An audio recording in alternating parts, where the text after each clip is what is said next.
Ito na yung ipinalit natin doon sa isang stag natin guys. So kasi konti lang yung mga babae natin. Ayan. So nag-swap tayo ng dalawa. Guys oh. Ganda rin yung katawan nito guys. Ayan. Ayan. Tapos yung isa is ito. So try natin pababa. So busog na busog guys. Ayan yung katawan niya oh. Ayan. So yan siya. So yan silang dalawa. Yan guys, mga bagong manok dito sa ating munting backyard.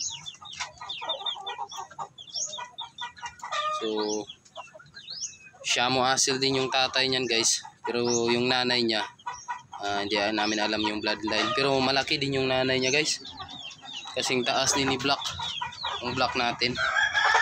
So yan silang dalawa. So going to 4 months old lang to guys. Yan, so actually malalaki din to na manok. So yan oh, kita nyo yung height nila. Yan.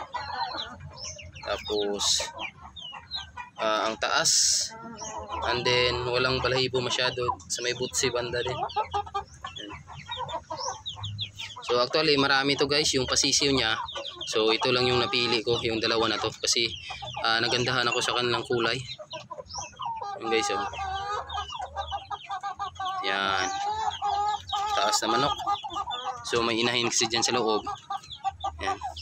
So yan din yung ating magiging inahin guys balang araw, yung dalawa na yan. So lalaki pa yan at tataas pa.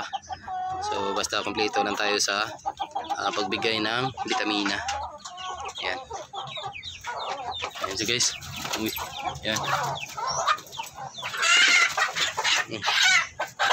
Yan. So, hindi talaga makakaligtas yung mga native sa kanila guys, kasi ang lalaki. Yan o. Yan. Ang lalaking manok.